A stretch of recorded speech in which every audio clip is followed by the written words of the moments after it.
Oh, so now you can talk about what you want, but just let you know. Yeah. Yeah, good luck, good luck. Well, yeah, man. Sometimes I would come to work, man, and don't get me wrong. Working in the kitchen in jail, man, was a good thing because it allowed my day to be broken up. It allowed me to have some consistency. It allowed me to have a routine. And if you're incarcerated for any period of time, you need to have routines. Routines are things that can help you get through whatever time you're going to do and get through it well. So by the time I would get up, I would work out, go to rec, we go to chow. Um, then after that in the afternoon, I would go to work. I was second shift. And then we would do what we have to do. If we had feedback, we know we had to fill the feedback cards up. We had to do all that stuff. But with just dealing with the day-to-day routines, dealing with the different personalities, Yes. that's where it became challenging, and you had to be a certain type of person. So if you were someone that came in off the street, rah rah rah, and you didn't like some of the way they were doing things, you would literally come into the kitchen, work maybe 1 or 2 days, and you would get fired. Yep. And it was almost like they would be looking for any reason at all, for someone to get fired, to pick with you. Yeah. I mean, and that was the only thing I realized. But I was very good at staying out the way. And even when some people came in, I was like, listen, man, watch out for this person. This is how this. I said, I know all the personalities of the supervisors here.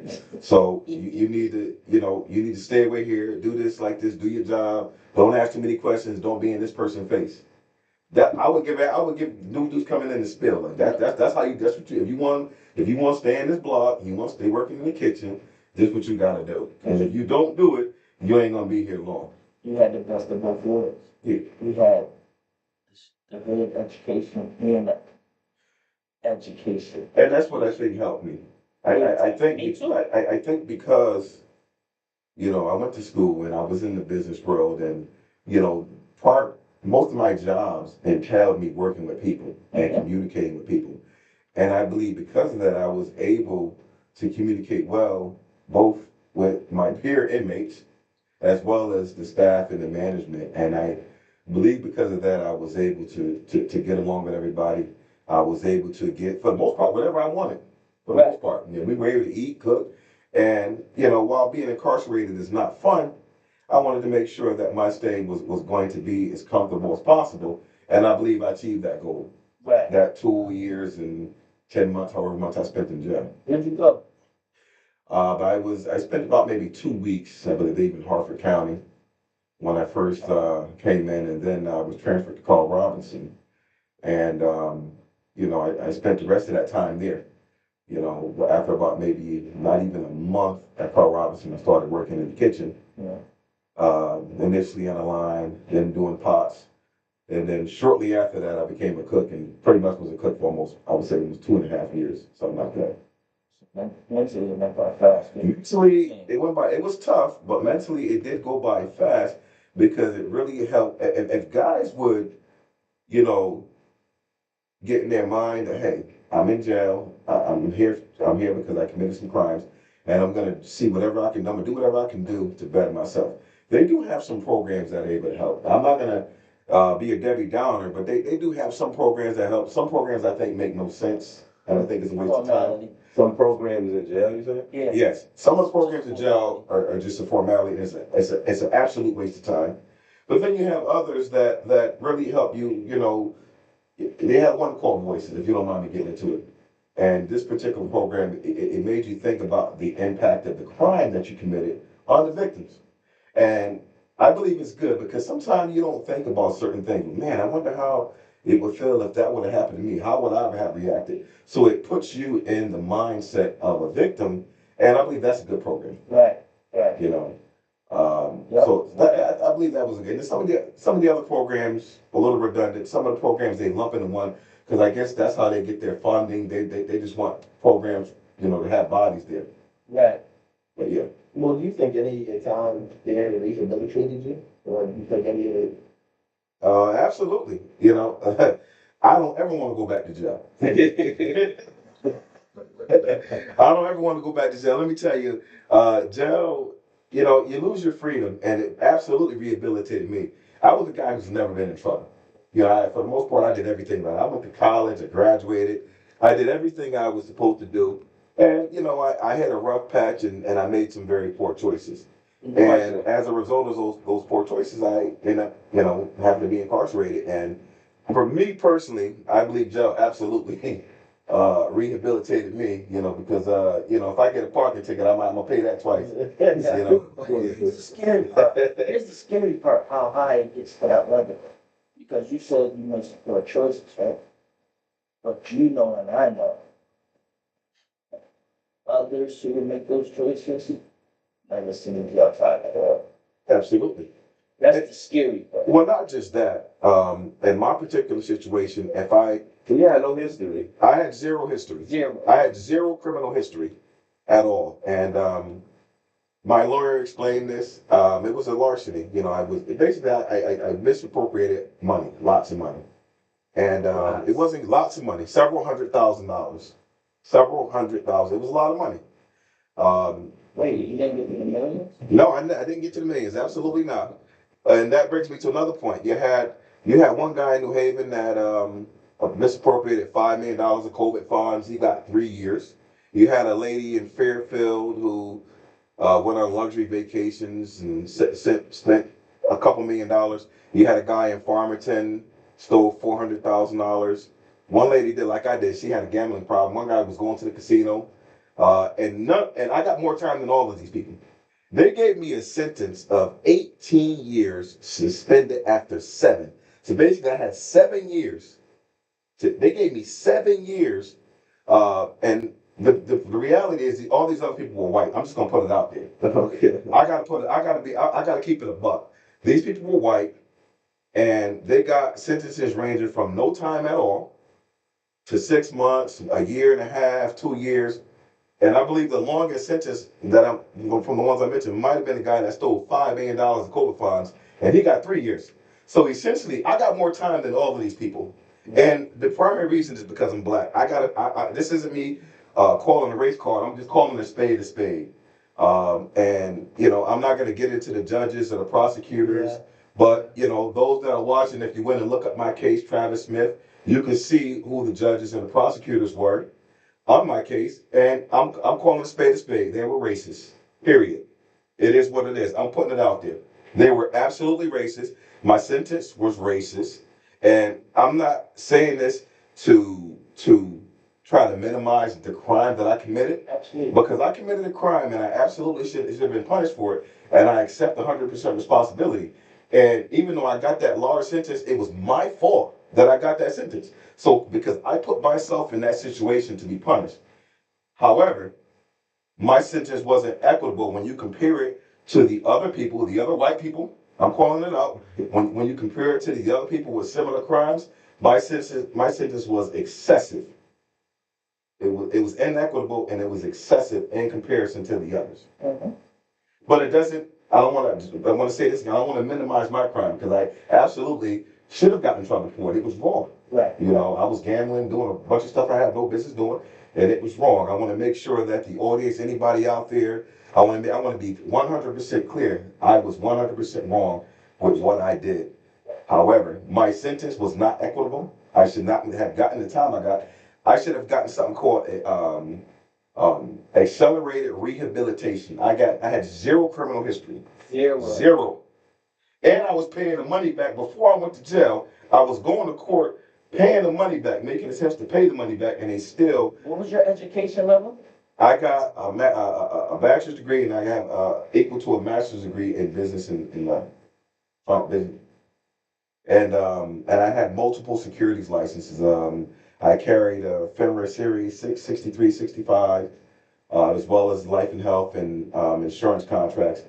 And but yeah, and I also was fined by the SEC $300,000. So I got of the. I got a $300,000 fine with the SEC. Plus, I still have to pay restitution. So it put me in a situation where I'm going to be paying a lot of money back for a very long time. But that's my fault, you know. It sounds like whoever the crime was committed on Man, 93.5.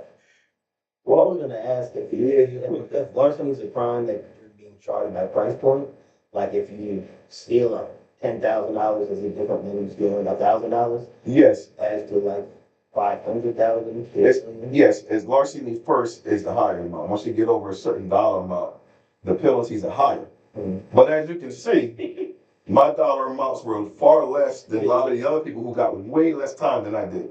I was punished, severely. And my case probably should have been a federal case. But I believe the powers to be, the people that were charged, I believe they wanted it to be a state case because I believe they wanted to punish me as much as possible. And I understand. So Hey, if someone stole from me, I would want them to be punished too. I understand. So I'm not mad. I want to make sure I'm not mad at the victims at all. Because the victims have every right to be upset. So I'm absolutely not mad at the victims. I'm mad at the system for not treating me like they treat everybody else.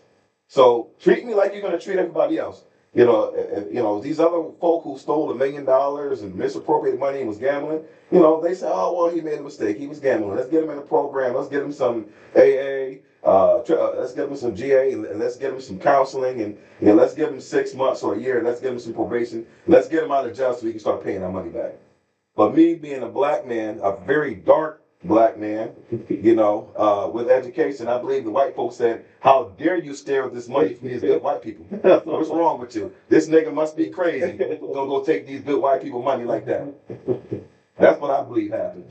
So if it was federal, the sentencing would have been less? Census would have been absolutely less because the federal system works on a point system. And it would have Wait, been, you said if it was federal, if it was a federal case, I would have got less time. Yeah, explain I that. thought, I was under the impression after a certain amount, it is. They can still give you more time in the federal system. However, if it would have been federal, more than likely because they have this the federal guidelines. And even if you go on the federal guidelines, Yeah. I might have gotten 2 years or less Right, on the federal guidelines. right. I might have done 6 months, if that, maybe a year. But They just didn't decide to pick up the case. no, well, I believe that I don't know what happened there. Maybe they, If I was a gambling man, I would roll the dice and say, I would roll the dice and say, when your case did come across your desk and they said, first time offense, dude, a small change to us, as far as the feds go. I might not have gone to jail. Exactly. If it was federal, I might have got probation. They would say, you start paying this money back immediately. The feds have changed. And the other thing is this, I believe it hurt me even more. So you send me to jail, I'm stripped of everything. Now I gotta get out, I gotta start all over again. I gotta give yourself. So you made the situation much harder for me to pay you back. Let's go there. As soon as you walk down, you went into there. Woman, Mhm. got checked Yeah. mentally. Oh man. Tell me what that felt like. Man, at that time, it was the worst day of my life. At that time, I Look felt at strips. I- Look at strips. I felt like my life, my dignity, my self-respect was all gone at that very moment. It was a very humiliating and humbling experience. Now, certain people, you gotta feed our families, right? Yes. Hold up, not to cut you off though, but we did introduce you, to be fair. You know what I'm saying? They asked for it. We did a cold open. Yeah. The chat doesn't get a demand from us. No, well, I My name is think, Cool. yeah, they just caught the one that know what's going on. That's it? Coles are retired. I'm cool. I'm cool. He's cool. He's That's cool. it. I'm cool. Alright, so, continue. People make the decision, right, to take on a certain job. But they take everybody from different areas of life. Yeah. Right? So, me growing up, I grew up rags, roaches. I was definitely low class. My mom made the decision to go and do a job. similar to mine. But she was like, the family's listening, but she killed the money. She killed her family. So my life changed overnight when she got that. Right? So we went from low class, my years to middle class, right? Family dynamics not changed ever. And I never had friends like that. I only had family. You know what I'm saying? And when when I decided to sign up and take that position, that job to start at, that part, most of us, I don't know if you noticed, but it depends on where you're at, certain area, I'm state, country, but most of us are gonna do that job. And if we do have to do it, I can almost guarantee 90% of the time it wasn't done correctly. I agree 100%. I don't wanna, I'm not gonna throw no guys under the bus. Yeah, we're not doing that. I'm not doing that. But, I just need I people to will say- understand. I will say that the psyche of most guys, when it came to doing that part of the job, they were just like, yeah, whatever, man, you good, man, we ain't, don't even Now worry keep about it. this. Now keep this. Now we like, So, this is just my job. I got, you know what I mean? Just you could get the vibe and who's really doing it thoroughly and who's really like, well, I don't got time for you. I just want my check. You're good. But that's where the problem comes up. You had, no, yeah, you're right, because you had some guys. But one time, and you know what's crazy? This is right before I was being discharged. I never got strip searched. The worst. Right before I was about to leave, this motherfucker talking about squat and go like, goddamn, I've been in jail, you know what, almost 3 years. Ain't nobody never had me do all this bullshit, you know? on your way out, then. Like, what would you be trying to sneak out, though? No, this is basically when I went to go give a urine to leave. You know, you gotta go give urine. I'm like, man, are you talking about do this squat? See, that's the crazy. That's Facebook. That's the money. I know, This way, so I know. this is a police officer who's doing this to you? No, Or this is somebody at the jail? This is the jail. This is the corrections. And I know what the norm is. And, you know, I'm not gonna, Right. yeah, I'm gonna leave that alone. I'm Well, gonna leave that alone. but it's like, at that point on, that's when the trigger hits and it's like, yo, I'm literally not myself anymore. Coming in and going out were the two Yes. worst searches. Yes. Coming in was the worst because it's like, man, what is this shit? And that depends on when you come in. Are you in the room by yourself? Yeah. You put your room by yourself, and then they doing all this, they looking, and I'm like, what the heck? You was at a good one. Oh, it's not. No. Oh yeah, and some of the other ones, Yo, they got everybody just everybody. yeah, because It's cubicles. they got a little cubicle, and they got a whole bunch of guys. If you turn around, you got another motherfucking shit just swinging. This shit crazy. That shit is bad, man. Bro, It's almost- but people need to understand that's for our safety and security. Because I So if see, you work there. if you work there, I've seen, you remember the Nokia cell phones? Brick, Listen, brick, Bro, brick in a pocket. Crazy. bro, I'm like, yo, like for real? Like, I'm like, it was the worst, one of the worst days ever, but I'm like, I can't tell if it's a gate or if it's an object. That is a bad thing. That is. But, bro. and man, listen, I never had this thought. I'm gonna say this, but alright. I'm gonna say this, man. Being in there, I don't have a problem with the COs and correctional officers or the staff making sure that they're protected. allegedly, Because you got some people in there that need that level of searching. Some people, some guys, especially not the facility I was at most of my time, but in some places you got some guys that absolutely need to be there and stay there and never get out. What? I believe that. I believe no. There's some people that like in my opinion. If you got child molesters and rapists and those motherfuckers and people, they need to just stay in jail. I don't think they should ever get out. I mean, that may sound a little cruel, but that's just the way I feel about it. And if you got a mass murderer who who will attack anybody and has no regard for life, then that's different. I've seen the CEO get attacked for no reason at all, and what made it so bad, it was somebody who was cool. Somebody like, man, they don't fuck with nobody. They don't be still. They don't go crazy with the shakedowns. Why are you fucking with them? Shit like that. Be like, damn, these niggas is retarded. Like here it is. You got somebody good on the block. Let that shit rock out. Everything is cool. We ain't causing no trouble. They ain't gonna cause no trouble. But then you got other people who.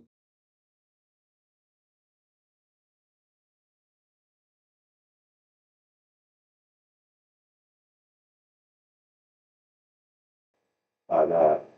But yeah, but the workers, you got some workers there that are very good, and you can tell they actually care. They actually want people to get out and do well, which I think is a good thing. But as far as like what you're saying about the safety and security, I agree with that 100% because I've seen cell phones in there and all type of stuff. So my thing is, it's kind of crazy because it just sounds like work talk. I mean, it doesn't matter. It can be put anywhere, right? But it's just the high level of that work is like multiple jobs put together, whether it be babysitting, zookeeper. It's mad shit put together, but it's like that very clinical feeling. I got a question. Yeah. So for like the workers, do you take an oath when, like, for the workers who work there, you got to take an oath when you start working there? Same as every day. What do you mean? Like, because if I worked at like ShopRite, No, I'm not. no. So They gotta Think of any branch of law enforcement. okay. So Yeah. So basically, our model, we decided to do this job. Yeah. But we gotta get home. That's the bottom line. We gotta get home to our families. We're gonna be doing this job for our families, so our kids can have a better life. I've witnessed it. My mom, my life changed overnight. So then, when I got my degree and all that, she just do that, get your foot in the door and use your degree for something else. Really. But it depends on what type of person you are. I'm gonna ask that. Because How's the dynamic between? Because I feel like from my hearing people talk about it when they go to jail, they say it's like a crazy dynamic between the workers and the inmates. So it's like some of the workers are feeling like they're totally against, like they're not just doing their job. It's like you're the enemy type of thing. let's say enemy, the enemies are the ones who create that environment. Can I ask a quick question? Yes, sir. There's a basic training though, right? Like you gotta go through training, At the academy. right? So you don't think at any point in that training they desensitize you to like working with people like yourself? You know what I mean? It depends on who you get there in that academy. There's so many different levels. It's like who's training your class. Well, do you think longevity in that career is dependent on like how deep you are, like indoctrinated into the system? That you go farther than anybody in? Like you can't just do your job by yourself, right? Like you have to work with your team, right? So if you just buy in all the way, is it kind of like, What do you mean by buying out? well, like, show less compassion for inmates, more buddy with your kind of coworkers and not, because you can show humanity in that job, correct? Every single officer, every single worker at the academy is really told how to behave and how to treat that population. Every single one. But we all know everybody has different personalities. But we all get the same training and we all get the talk to let you know, treat people how you want to be treated, but be professional. You got a professional side to do it. Bottom line, whatever's written in black and white, do that. Okay. As soon as you start going in between the lines, creating your own rhetoric, your own language, your own rah-rah, it can get ugly for you. Not only from one side, but it could get ugly for you on the other side. Because guess what? If me and you working together, I want easy money. I want, hey yo, I asked people, how many people will sign up for a job with 60 bad guys on this side, 60 bad guys on that side, in an open setting, and it's just me and you, no gun, no pepper spray, no nothing, no knife, no nothing. You just got this, these, and praying your other equipment works when you need assistance. That's it. So it's 120 against 2 if they really want to take it there. A lot of people don't sign up for it. I always ask, who's crazier? People who get locked up or people who volunteer to be locked up? Because at the end of the day, we are locked up. I think, because I've been in the other side, considered the bad guy. Mhm. And I always said to myself, at any moment, we could just take this whole thing over. At any moment. Like, Now you tell me who's crazier. yeah, I said, man, it was like, it wouldn't matter if you called the code, it wouldn't matter if you called everybody that's on the facility. If the inmates, if we, and when I was. To say, I see that. It wouldn't have mattered, it would have, at any time. Them two walking in the yard is fucked, but they just gonna close the doors and more gonna come. There's no way out. After a while, you gonna have to go in, where you're gonna starve. Now, I love the way you're talking. That's still the other stuff. Well, see, the problem is you don't want. How long did that take? Yeah, word, but so they've been fighting wars forever, and they've been using that tactic. Starve them, cut them off from the supply lines, and now you're just sitting there. You got what you got. No, I'm talking about. They doing that in Palestine. No, the problem is the people, the SEALs that are locked in. Yeah, that's what you want to save your guys. I That's get what it. I'm talking about. Yeah, but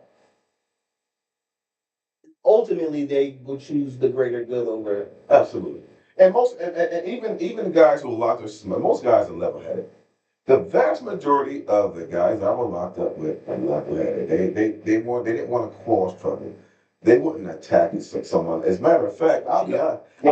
I'll be honest. Especially when you had some female SEALs. If I saw an inmate jump on a female worker, I would have grabbed him and threw him off. What the fuck is you doing? I mean, that's just me. You're attacking a woman. You see, I feel like even though I probably shouldn't have, Yeah, I probably would jump in because I couldn't see, me personally, I couldn't let that go down. Well, what would your social standing be after something like that? Do you know there? I'm trying to find No, it's true. It wouldn't be good. Yeah, I Do figured. you know there's 2 definite, well, one of them was locked down, shut down now. But there was 2 definite facilities where it was all non-white people. I ain't gonna say no names. And that's crazy. That dude. But there's 2 facilities there was two facilities in Connecticut. I think it's still Is that one. workers? There's still one. There's still one. Well, One of them got shut down, and guess what? But there's 2 and a possible because people don't mention the female. So, Well, so are one we just female- talking about the people who have to be there or the people who choose to work there? Because, both? okay, yeah, that's because I'm wondering if one doesn't get crazy on that side when they're super turned, when the workers decide that they're gonna press everything. It's both. This is what sometimes workers press Yeah. things to cause Yeah. shit to happen. That's what I'm saying. Now, say if somebody is going through Oh, why would they do that? a divorce, then you know your car got repossessed, and then Oh, yeah, hot. you get your child support smacked. You know what I mean? And you going to work, risking your life, and your check is only $85 with no overtime.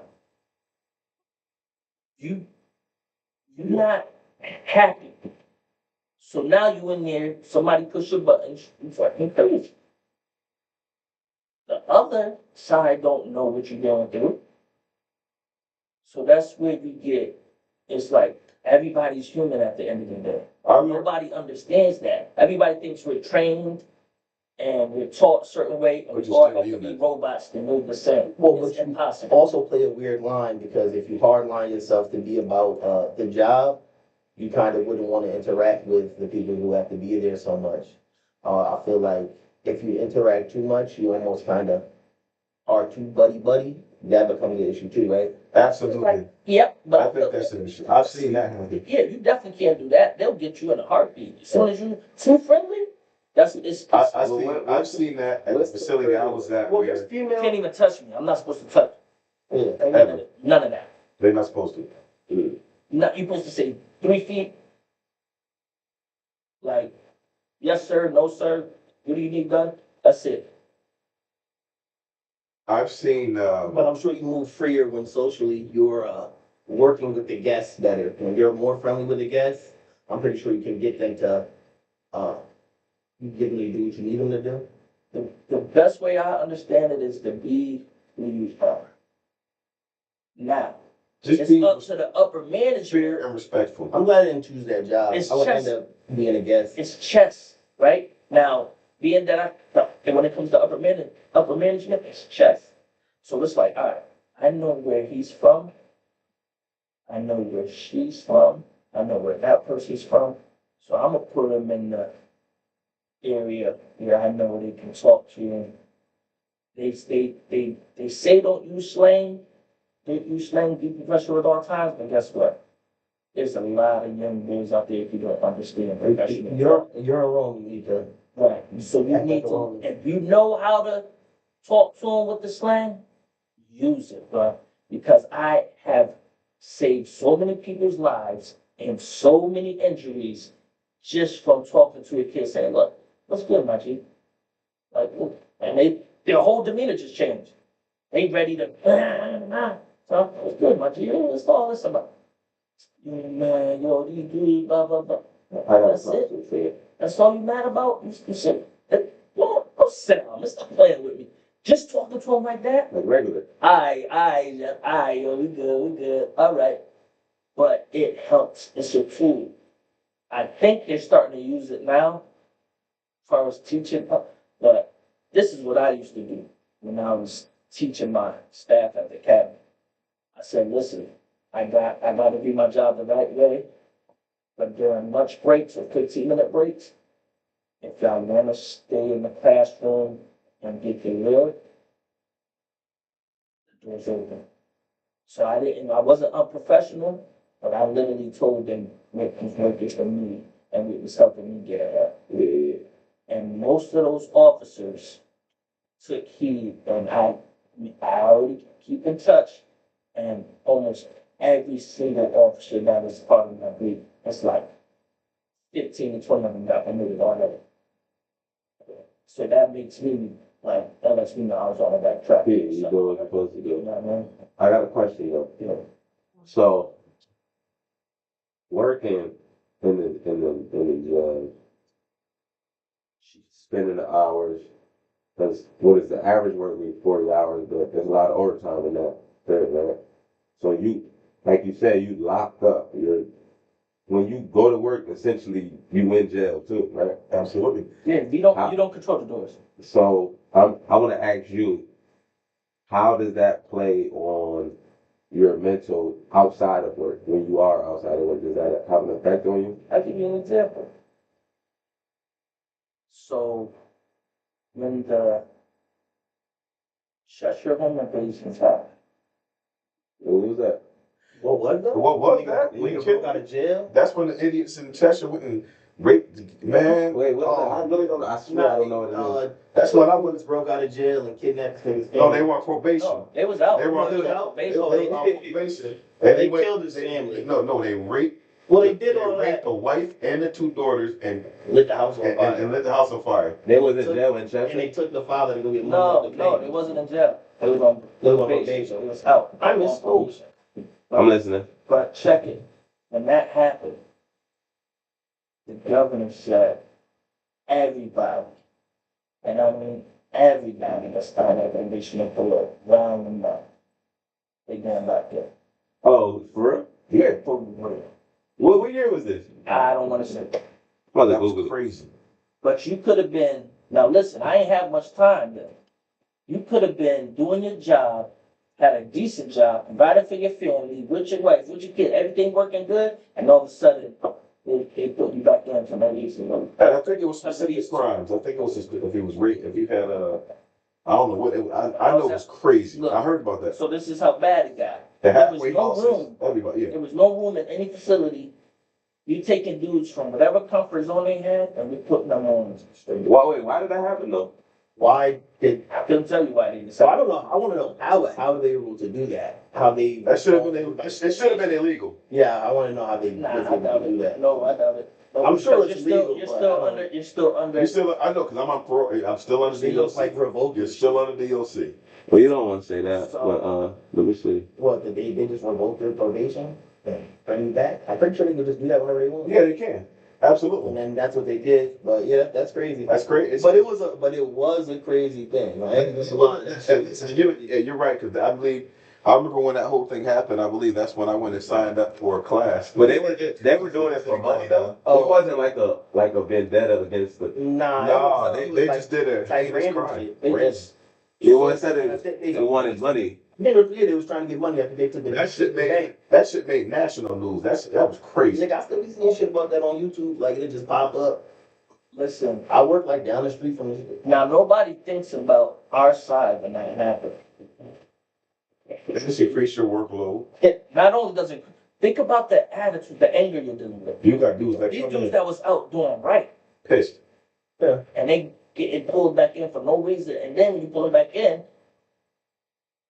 like where they gonna go? Well, So it was a lot of questions. So with that being said, at that point, you have to use your whatever you know, whatever education level you have, whatever, you gotta treat these dudes like, if you wasn't following the case or if knowing what was going on, and you start talking to these certain guys crazy when they was out doing the right thing, what do you think's gonna happen? They about to earn that stay. Yeah. Yeah. You know what I mean? And it's like, yo, I was doing right, and y'all still pull me back in after all y'all. And you still, it's just you and your partner, 120 in here, you and your partner, 120 in here. It's like, You better have some social equity.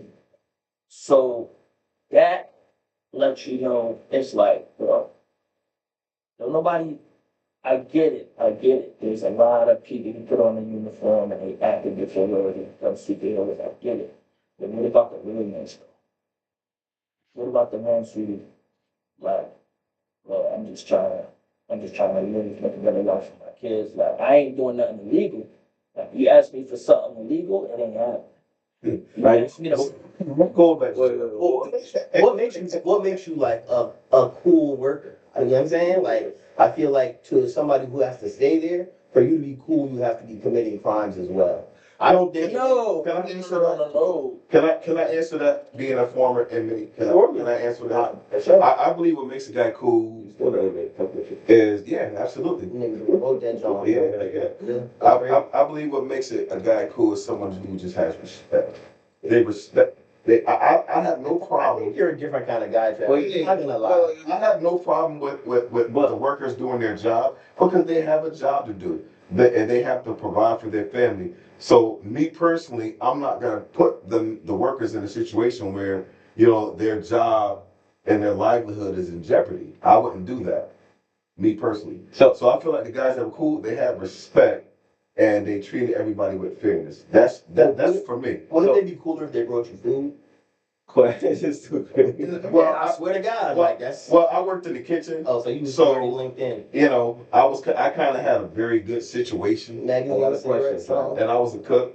I didn't, so If you had to put a percentage on the amount of workers that treated the inmates with respect, what would the percentage be? well, at the facility I was at, I would say 80 to 90% Respect. respect. 80 to 90% at the facility that I was at, Carl Robinson.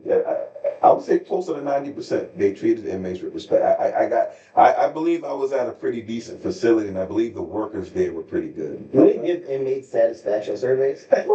I'm laughing. I'm dead ass. Yo, what's They don't ask no shit like that. No. I'm saying sometimes they No, do when things I like got- that. Wait, what do you mean When I was satisfaction surveys for who? Like how they're being treated or what? How do they? How are they? Like After the you order steak and accommodations. hot chicken, No, they they feel give you- upset. Like, they give you, how was your Well, service? but what I'm saying, I'm really just transposing into Oh, you any mean- career and job. Oh, you where mean it's to like, talk about the staff? yeah, or not the staff, but just whatever it's staff, Yeah, was it facility, clean? You is like, it was it- clean? you can file a grievance. Well, so that's a grievance. That's a negative thing. What So- I'm saying is they're stepping to you and going, hey, how can we do better? I know it sounds dumb because of the job, No, but in regular jobs, it's like that too. No, But- there's no such no, thing. there's no such thing. Basically, you are. well, I'm trying to figure it out. What you mean? Of course. Basically, you're an inmate, and you just better take whatever we give you. There's no satisfaction survey. There's none of that. Let's go by at the And however- basics. and if you- what this is. And here's one thing. And if you did have a complaint and you didn't like something, you have a grievance that you can file. Yeah. Well, good luck with that, because now you filed a grievance, and now everybody knows. Well, they're about gonna it. read your shit. So that's something that I said. So that's something I seen a guy do it before, and it just wasn't a good idea. So even if I disagreed with something, I was never gonna file a grievance because I didn't want no smoke. Bro, everybody gets a lot further with respect. Exactly. Respect. Check. That's it.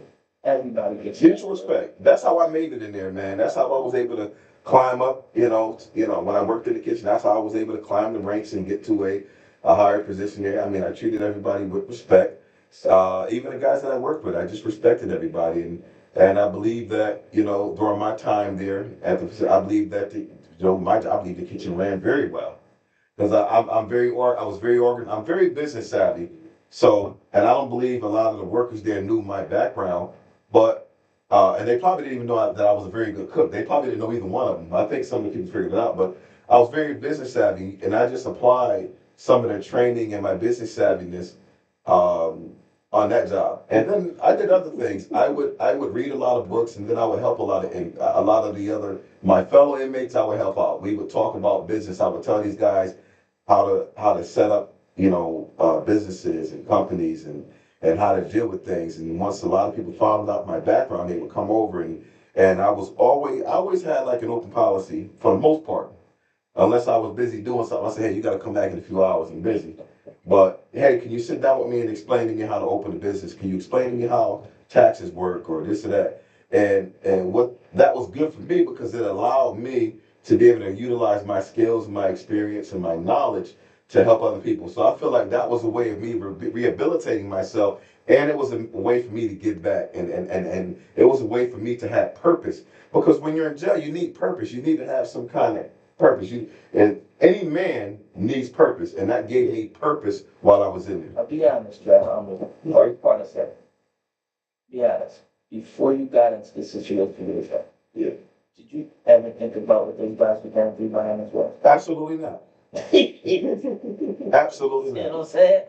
So once you get in there and now you're being yourself, it's like, wow, there really is people who are serious and need help and can possibly use the information. And I thought that I had my own stereotypes as well Mm-hmm. before I go in. And what I realized is there's a lot of regular people that are locked up that did the same thing I did, where they just went in and they made some poor choices, or they were on drugs. So how about the child support dues? Oh man, Like people in jail for child support? absolutely. Sure. So like, how does that work when you at the table? Like, Bro. what you learn for the type shit? I'm still trying to understand that to this day. I'm like, so How you gonna pay if he's child not support? paying, Really? and he gets locked up, Even though you use tax money, he can't pay. you should have just gave the tax money to her. So It's like, when you get out, he still ain't paying. You put them in a worse situation. I'm Yeah, put in a worse situation that we are paying. It's scary. It's scary, bro. It's scary. The system is designed. The system is not designed well. wait. When he asked you, you said you got rehabilitated by it, or you felt like it. Yeah, I don't feel like the system is designed well. I feel like me personally, because I did a lot of self-reflection. I did a lot of self-reflection, and I felt like they did have some programs that helped. But me, Be honest, you was in the whole world mentally. You was like, you was a pig. yeah, Yeah. Mentally so. You earned it. yeah. You So was a pig. I went from all the way at the top, where I was making hundreds of thousands of dollars a year. I had business. I had commercials on TV. Yes, you did. I had That's the first time I met him. I had commercials on TV. Uh, you know, and from a poor black kid from the projects, I made it, man. I said, damn, this I did it. Oh, I got a question. I did the damn thing. So it was like I went from nothing to well, I was wealthy. That's So, my so I went from nothing to wealthy. And that's my story. I wouldn't say wealthy, but I went from poor black kid in Waterbury to my mom creating a better life, and then I choose this life, and now my wife is, you know what I mean? She's the best teammate ever. So it's like, bro, you start thinking, especially if you get your college education, but you definitely come up thinking differently. It's like, yo, I got a lot to lose. We grew up together, so I know. Me and your wife, we know what it was. Exactly, and that's why I married her, because listen, man. When I told my brother Reg, he's just and then my mother took him, and I was waiting, and that's my brother. I told him, he was like, so, bro, what you gonna do when you get to college? I said, yeah, I'm gonna do license, please. I'm sorry. Said I want a light skinned girl, like my height, maybe a little shorter, little kids. But she tall. Thick, I said with the thick black prescription glasses, but I said they look like a basketball player, but still, yeah. Carbon copy. When I ever was a freshman, it took me a minute. When I was a freshman, I seen her walk into the child hall with a beater, some basketball shorts, and Tim's. I said, yo, that's her. Say, said to my roommate, yo, Milton, that's her. He's like, we thought, wife, bro. That's my wife. He's like, you ain't never even spoke to her. I said, I'm balling, bro. She gonna notice me. I'm starting as a freshman. She gonna notice me. Bro, it ain't happening. It took, I was, a sophomore going into my junior year for her to notice. And she just happened to come to my roommate was from New Haven. Okay. So she knew him, and then just happened to come to the room. It was the after party, my organization I was part of, Mel's. We used to throw parties with Craig G all the time, raise bad money for the school. So she came to the dorm after the after party, right? And she tried to hook me up with her homegirl. Yeah. Said, nah. I was like, I no, want you. I want your number. That's exactly what I said. Nah, I want your number. And she was like, okay. And man, we was just locked in. Like, we It's just all right, man. spent every day together from that point forward. That is all right, man. I love his stories like that. And I literally, and then when my brother finally met her, he said, you wasn't lying. He said, ain't that what you said you? Yeah. That's the vision. I'm sorry, it was my vision. I dated every girl, every complexion. But that was my vision. And I see in her house was crazy. She had a glove. couple haters had to move out the way. So, Had to move out the way. And then we had a glove. that's all right, man. That's a good feel good story, And man. I was, come where I came from, and then get my education, and then When you said, oh, my fault. I got married at 25. Please, That was early. I grew up fast, bro. I grew up fast. How old was you when you got married, Joe? 23. For real? Wow, you talking about I'm young. That was crazy. But you knew though, right? Well, you felt like you know. To some You extent. knew you was already set. I had dated her when I was when I got out of high school. That's the summer I think in high school we dated it. We met at a summer camp. And, 2000. Camp 2000, we talked a little bit. And then, we talked on and off. She was in college. And then, we didn't talk for a year. Then we met up again at church, of course. And then, that's when, we ended up hanging out. But it's kind of crazy because some of the people that worked at the camp when I was dating her at the camp, we divorced now. But I just want to put that out there.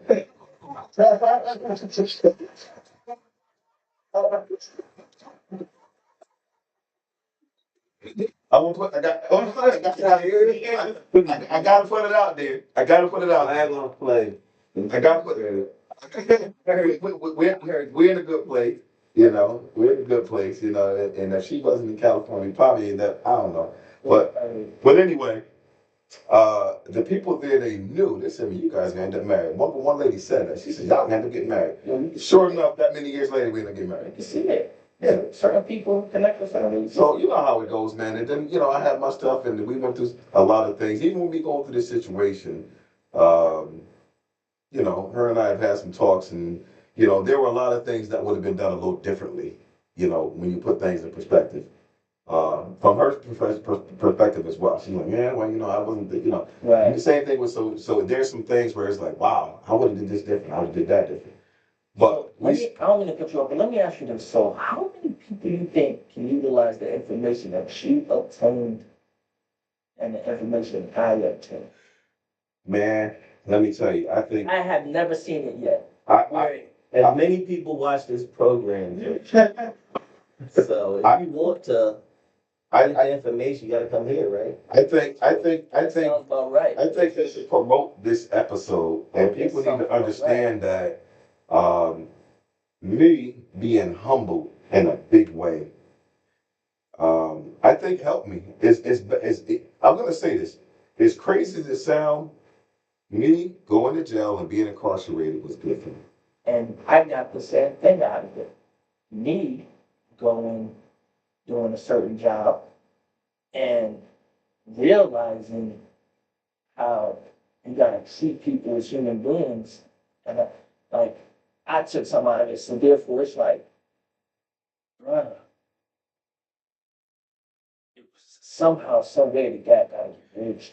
To make everything easier for everybody. But the scary thing is, So you feel like you it's a said, separation between what you said the gap. yeah, it's a huge separation because there's so many misunderstandings. Well, There's so many misunderstandings. People don't if you locked up, that's the first you wake up, you open your eyes, you realize you still locked up, right? Yeah.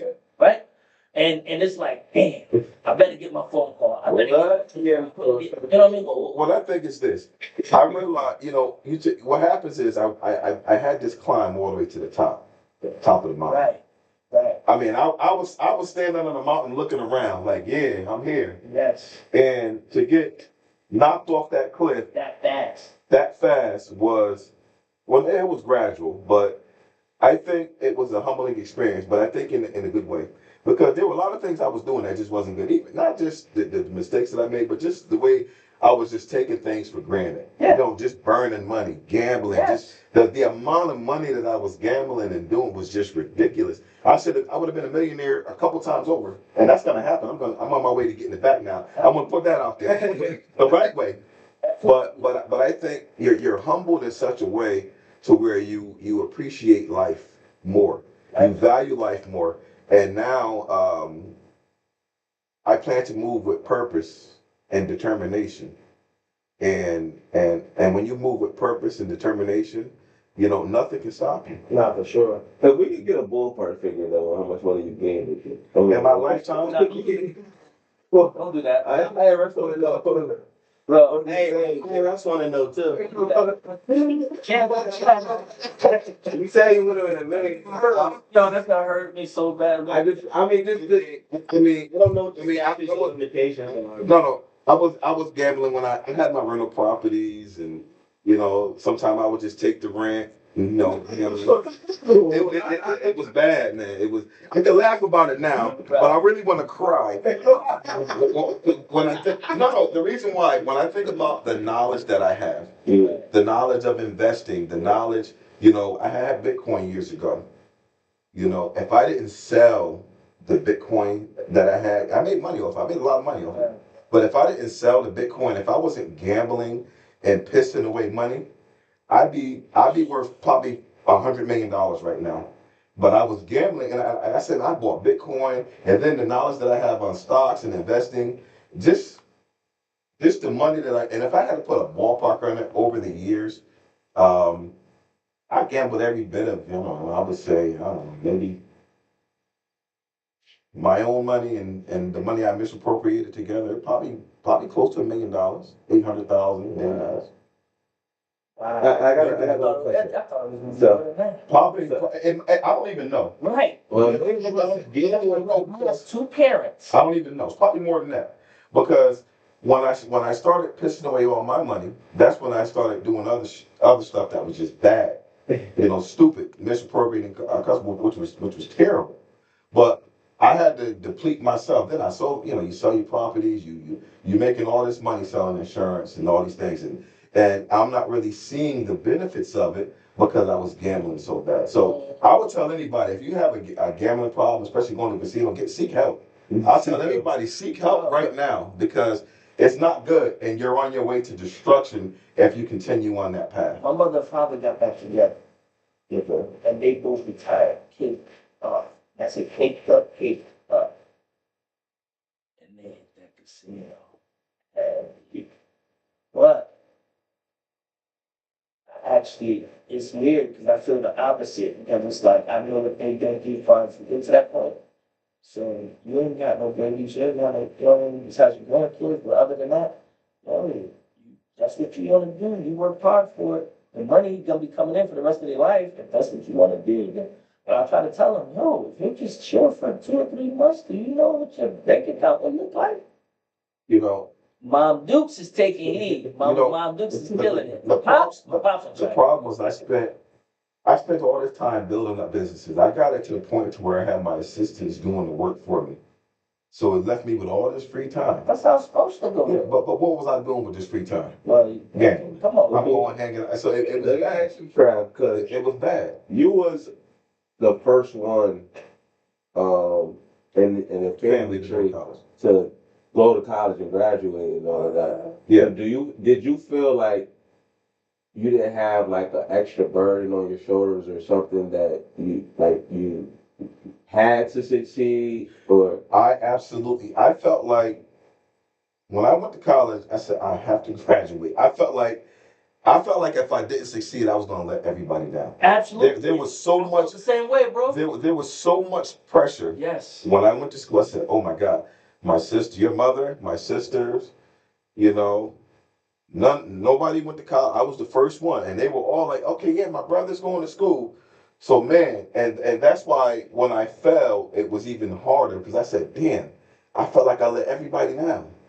So it wasn't just, me. I felt like when I got in trouble, I let everybody down. And I think that hurt me more than the actual being in jail. All that shouldn't have been your responsibility anyways. It's not mine, but I felt so bad because I said, and not just that. I was a coach. I coached a lot of kids, and a lot of kids looked up to me. And my son said they still do. Mm-hmm. But I felt like, man, all these kids I coached, all basketball. No, sir. I coached basketball for years. No, sir. Yes, I did.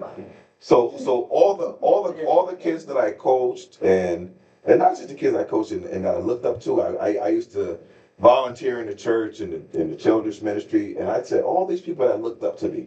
And then not even my ex-wife. I mean, these people that knew her, and she was embarrassed by it. I felt like I embarrassed myself. I embarrassed the family, and I think that shame and embarrassment.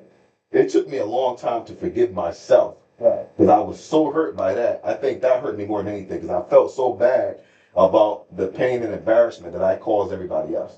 So it took a very long time. I'm just getting to the point to where I can all right, Travis, you have to forgive yourself because you're not perfect. You made some bad choices, but I'm still dealing with that pain now. It ain't hurts. going nowhere. No. It ain't never going nowhere. It's just like when you lose the feeling in it. I feel like it's a wound. It's a wound. You just learn how to deal with it. Yeah. It ain't going nowhere. But I just felt like, damn, how do you go from the first guy going to college and the family doing this to the disgrace? And that's the way I felt. It's life, man. You got time. So why you said that you feel like he shouldn't have kind of took one on? Well, you can't take your family.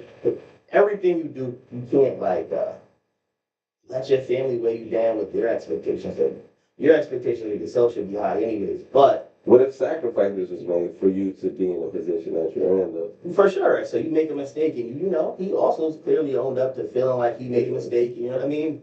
But he shouldn't carry that forever because stress. No, I'm learning not to carry it, but it's not that I'm carrying it forever. It just hurts. Nah, yeah. So, Because I'm saying, what oh, you're doing right yeah. now, gotta work. Yeah. Gotta do the work. Tell your story.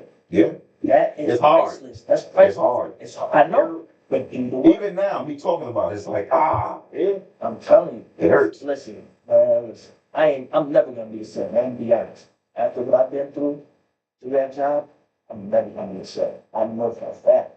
But it's like, I look at my babies and I'm just like, once I be able to tell my story the right way, Mhm. and I know I did it for them, and you know what I'm saying? It's like, but I'm still looking to, it's something, listen, and it's that, when we was talking, like, I'm like, yo, we gotta keep Yeah. dialect on because, Well, y'all was in a different space though. I mean, y'all were in the same building, but in a different space. And the time is different. You spend a good portion of your life in there, right?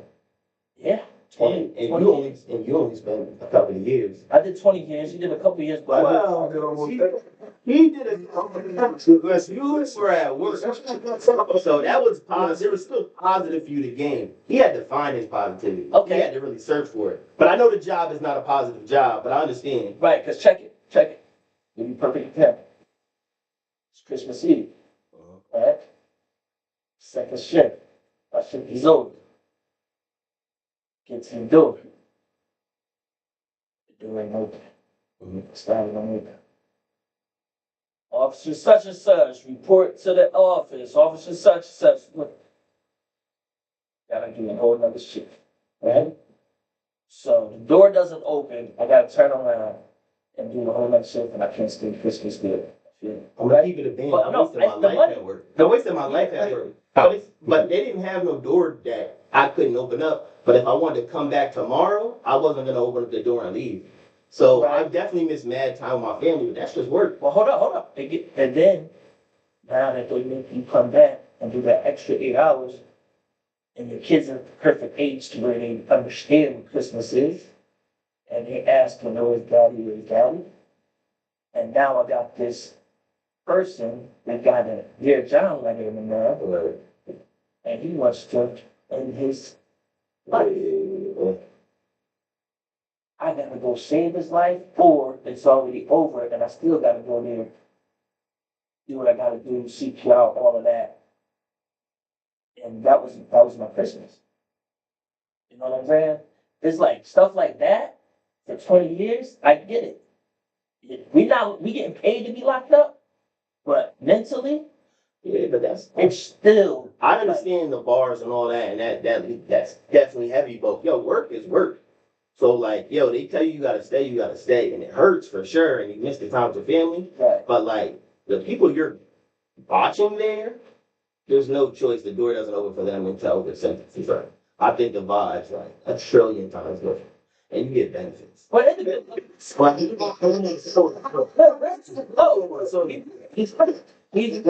I gotta agree. but You know how many times I wish I could have walked out there? what about dudes in the military?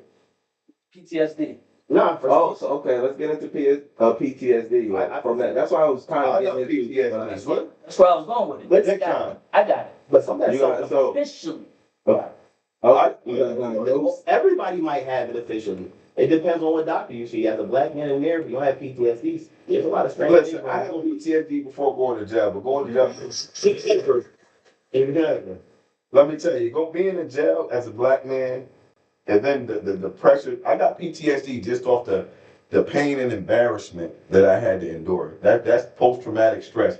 And I got a lot of other reasons because of that I don't even want to talk about right now.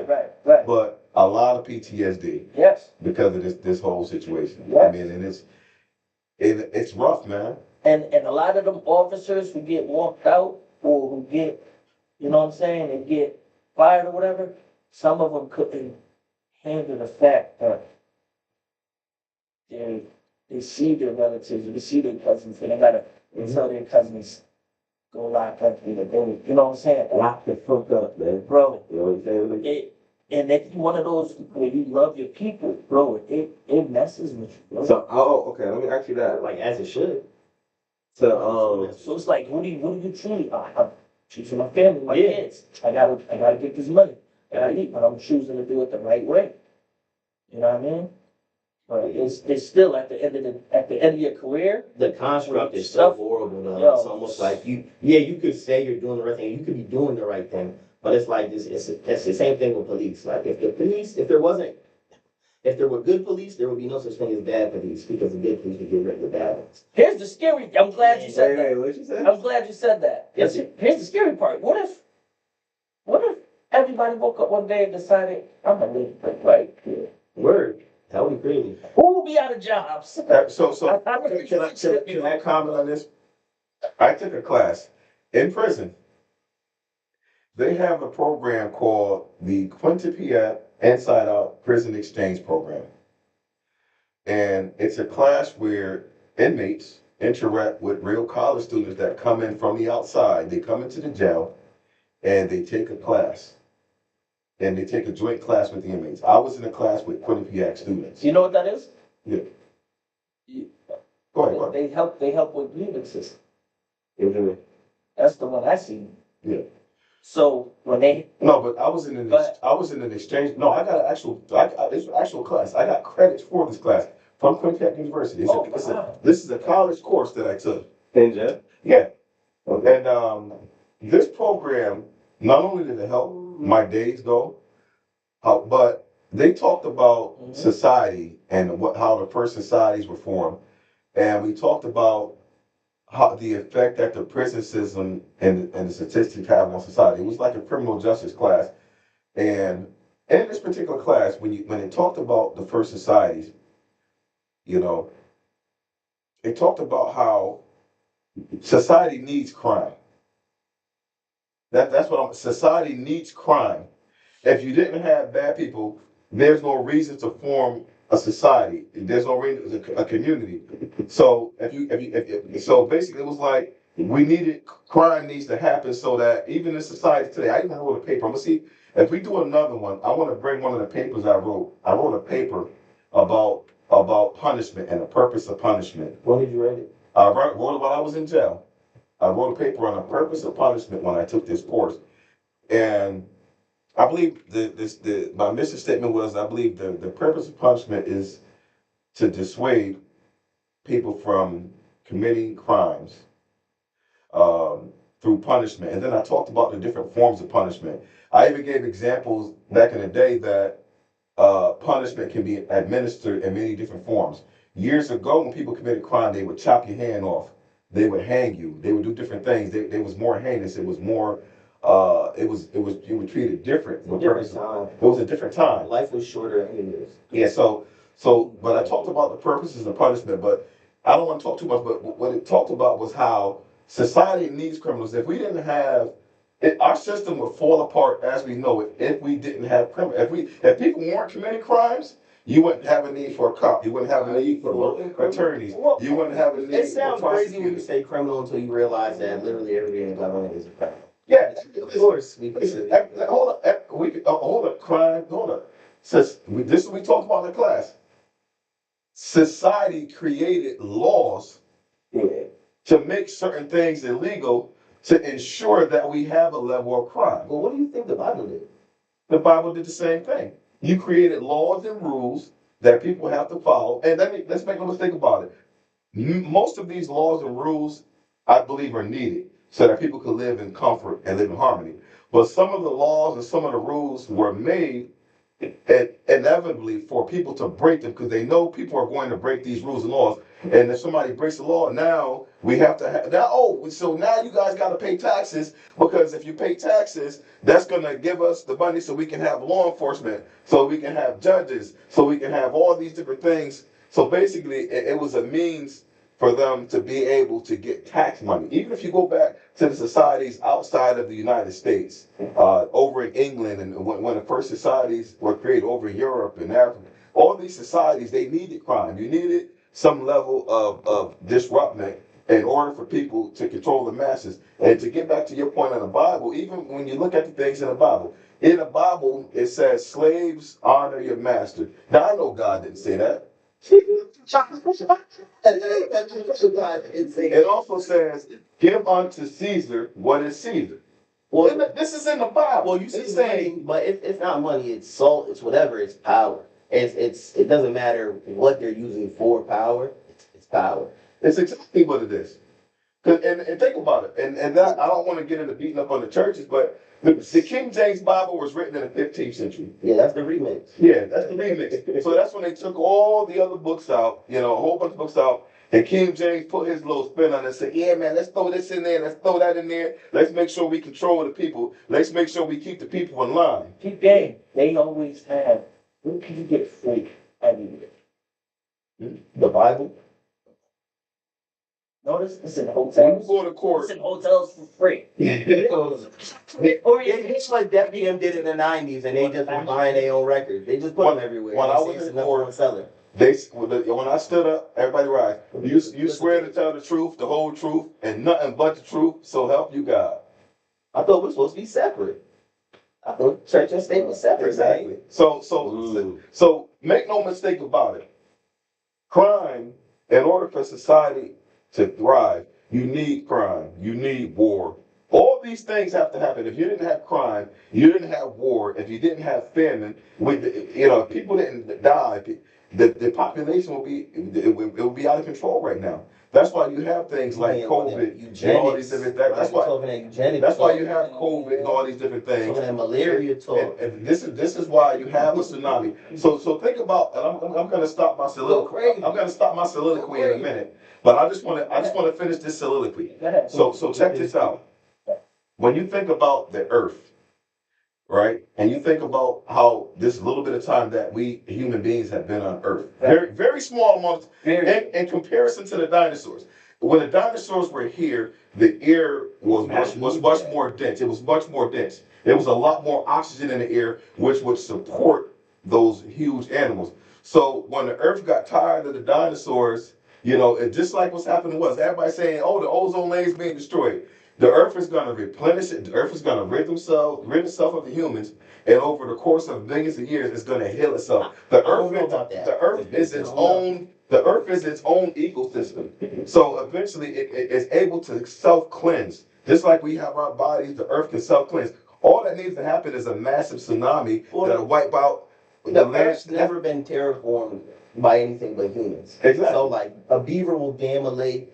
You know what I mean? Other animals will do small things that change. We're like a parasite to the earth. Exactly. So we change it so much, you don't know what it's going to be. You say tsunami, they can come up with a fix for that. It'll just be something else. You know what I mean? I think people are top level. Even the fact that we're sitting here talking to a microphone that's going to the air, your aunt's not thinking of that. You know what I'm saying?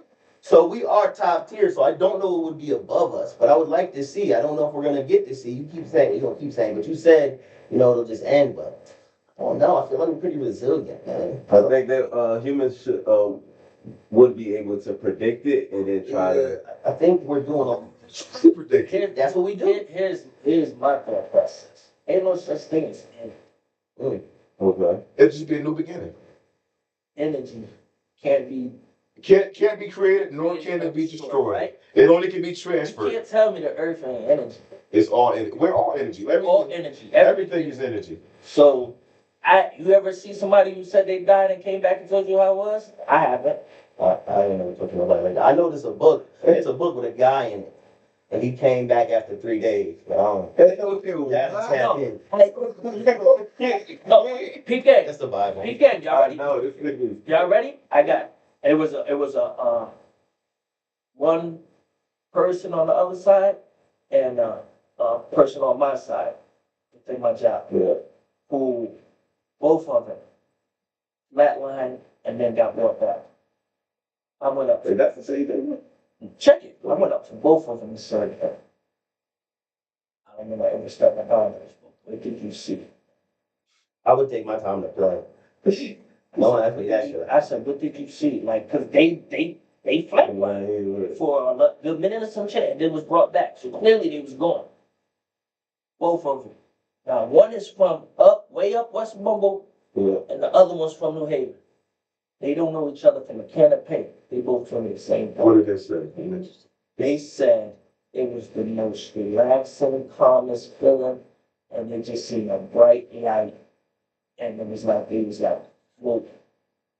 They said it felt so peaceful, and it was a bright light. And then one of them said they started seeing like Fire? grass. Oh, That's what it feel like, get choked out. And they started seeing grass. On my soul, And then the other one said it was just a bright light, and then I was calm, at peace, my body felt so good, and then I woke up to everybody screaming at me. Well, what was the travel they took to get to those places? So this is what I think. Like, how'd they get hurt in that? Like, Heart attacks. Heart attacks? Both of them was heart attacks. That's crazy. I believe that the brain is very powerful. And when you go into that state, I believe the brain is always about self-preservation. So I believe the brain kicks in and sends you the most relaxing images and imagery. And I believe the brain can also shut off pain and a lot of things in an effort to protect the body up until its dying breath. Okay. For as long as But what happens when they come back and the pain's back here again? Well, that's what it's What's like. that about? That's called being alive. Being dead, you don't get to feel nothing anymore. So being alive That's is what that I'm thing saying. where the mother coming back at like pain. but I believe that So I I believe this. read a book when I was locked up. I read a book called "The Power of Positive Energy" Mhm. by Tanaz Chubb. So get this book. If you're out there, get this book. I'm promoting her, Tanaz Chubb, and it talked about it. I believe that, and I believe what she said in this book. We're all energy. We're all soul energy, and I believe we are all here because we asked to be here. And I believe our souls and our spirit and our bodies have been here for millions and millions of years. We may have known each other in different forms. So I believe that when we do go, we're able, because we're all made of the stuff of the universe. Everything in our bodies is like, I don't know if guys want to go all the way to the asteroids and say, oh, well, let's see what elements on the asteroid. If you go on the asteroid and you drilled the asteroid and you took all the elements on the asteroid, and then you took a sample of our blood and looked at all the stuff, and it's the exact same thing. We are made of everything that's in the universe. Is the exact same. We're composed of everything. The grooves on your fingers. Is everybody though? Yes. Everybody's the same thing? Yeah, check Everybody's made of the same thing. No, made of the same thing. Check this out. The grooves on your fingers, right? The fingerprints, the grooves. If you look how the galaxy looked in space, it's the same grooves, bro. But are white people like this too? Yes. oh, wait, what? I'll just check. Usually when I hear it, I hear that we start getting into that carbon talk. No. And It's, then like white people not there. It's an experiment. nah, I'm not. Wait. Listen, nah, B. Everybody's the same. Everybody's They say everybody Dogs look different. got different fingerprints, right? Yeah. Everybody same fingerprint. Twin. What I'm saying, but Same thing. wouldn't they have to have like everybody's fingerprints to know? Like, what if you got the same fingerprints as somebody from like? Well, they have very large databases of fingerprints. I think they found out. But like I said, From like if the you're- 15. if you're a twin, you have the same They fingerprints. have made mistakes with fingerprints in the past where you had two people that had similar, like very, very similar fingerprints. Yeah. Yeah, the problem is who's DNA. getting the fingerprints? Who? That's the problem. Who's deciding who's who and what's what? Yeah, it can be that too. Human error. But science is crazy because, you know, in 10 years they'll be like, oh, we shouldn't have been using the fingerprint system. We should have been using this system. And now, All day. But what I do know for a fact is the grooves that's on your fingers, you look in space, they got the same grooves. yours? Mine is great. I'm sure whatever he's saying is true for me. And then, I don't know. and then they said your intestines on the inside forms the same grooves. Everything does it. Well, some people are saying Think about it. on the inside, too. I ain't gonna hold you. Listen, think about it like this. They When, shit not- when you they shit think not the same. when you think of a cell Mm-hmm. or an atom and it has a nucleus, right? Just think about this That's for a what moment. they tell us. No, just think about it. Okay. I've looked at it under I a like microscope. questioning science. I'm okay with that. I've looked at it under a microscope. Mhm. And if you look at a cell and the cellular structure under a microscope, just think about the cell and the cellular structure and the nucleus and think about the universe. It's the exact same thing. Same thing. That's what I'm trying When to you say. think about our body is a system. It's like a universe within itself. It's like our bodies and the way it's designed, every organ, everything has a function. So within our bodies, the cells that are moving, living in our bodies, it could be like our bodies could be like a universe within a universe. Like because who's to say just because we're looking at you with different shapes and sizes, like you have particles that are like so small that you can't even see it. You have to see a microscope. Right. So I believe that everything. How do you feel about evolution? You say that, but how do you feel about evolution? How do you feel if people die like this? Because you know there's some shit in your body that you don't even feel you still have, right? Right, your uh, Kidney. it is interesting. It's one of them shits that don't matter. Like, Kidney. I don't know if it's kid. I think you need them shits. They giving them out. You need them. People can need them shits. Like, No, kidney or but two. that's what I'm saying. But how you give it out? Yeah. You don't need clear. You don't need both. If you give them one, you can give somebody one for sure. Yeah. But you need one. Right. You need at least one. Yeah. But there's some shit in you that you don't even need anymore. Your body is we past that, like your tailbone. So you need your tailbone for it. Is that evolution? Can you know to charge that? now when you no. When you say evolution, when you talking about I believe over time the the climate. monkey thing. Yeah, the monkey thing or the tadpole thing into the Yeah. duck thing into the the thing. I believe over Let's time. change. Now this is why I don't believe in the evolution thing Okay. because I don't see no monkeys turning into humans right now. Well, I don't see them turning into humans, but I do see them becoming hyper intelligent. There's more than a couple theories about certain foods you give the monkeys and set them straight. Like, And there's dogs do the same thing. no, But, for sure. but my thing is why we don't see the monkeys that's turning into humans. Like why? So you don't believe in evolution? What do you believe in? Not that we came from monkeys. I just believe in like energy, just people just getting smarter and progressing and things getting better with time. Well, there was multiple hominids. Right. It's not just. But no, we didn't start from I didn't So use it. you don't believe in. I get it. So humans, which is humans. So you don't believe in evolution from the standpoint that Darwin and all of them are saying. That But, but monkeys. I might agree with you on that, but I do believe in some form of evolution. Yes. Because I believe over time our bodies and our systems adapt and it change to the environment. Bro, my So daughter you was have working to- an iPhone at 2 years old. Yeah, That's not normal. You gave me that shit at 12 and know what to do with it. I chewed it. That's what I'm saying. But that's a different time. But you have to have That's some evolution, form. though, ain't it? That is. That is. So you believe in evolution, you just believe it a little differently. He just doesn't think that the monkey thing The is monkey accurate. thing. And Because it we may will not, still be seeing it. and it may not be. Well, there would be parts in the middle you would be seeing, and I think we do kind of see it, but you don't see like a full blown, like, upright. They be doing shit, bro. And there's stuff that's not here anymore that was here. So I can't tell you this. Then he's like, I sounded out. Oh, yeah, the conspiracy talk bad. Oh, Phil. No, it's real. That's not a conspiracy. No, but you gotta realize, and then it could have been different versions. The humans could have been from a different breed, from a different area, and then maybe our group evolved, but because we were in a different area, then another group didn't. Read that last one, Phil. What does it say? Wait a minute. It's the bottom one. It says, Micro. I'm sorry, I did not come from a monkey. We were made by God in His image. well, what image have you seen of God? No. What was the image that you saw? The one that I usually see is a white guy with straight hair. That's Jesus. That's Oh, they're not the same guy? No. But that was the whole story. That's not the whole look. That's like the Holy Trinity, Father, Son, and Holy Spirit. Because the picture that they put for Jesus is not what's described in the Bible. Absolutely not. So Well, I've seen Filipino Jesus. I just feel like everybody chooses their Jesus. right. But the only one I've seen is the white one. Every church I go You chose to. that. Yeah, that's I didn't, the one I they didn't choose to go to church. I was taken. need to. Yeah, I didn't choose to go. So I do believe in a higher power. I believe in God. But I do believe that the way that we've been taught about God is severely distorted, and Oh yeah, it's been messed with so bad as a means of manipulation Control. and as a means of control. So maybe we didn't come from monkeys, but it's a mute point. We all believe in God.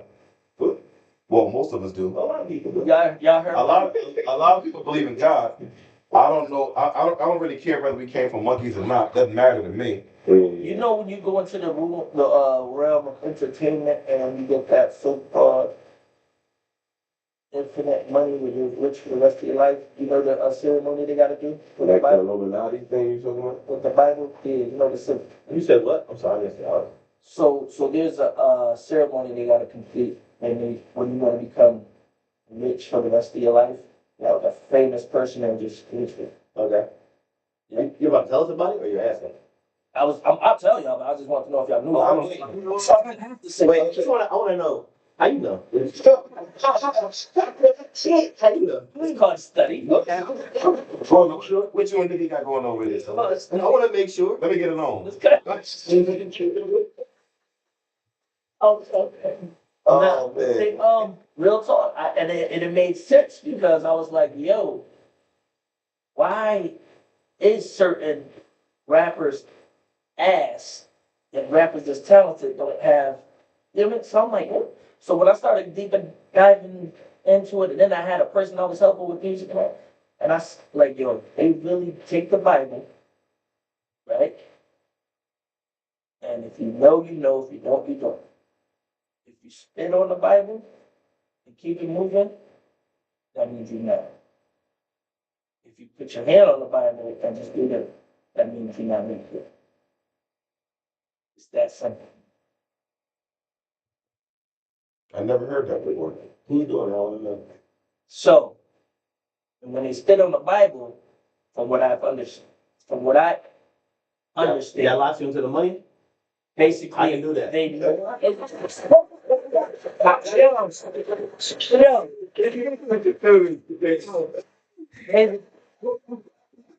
basically, it's like it's like you're saying, I understand this book is just a form of control.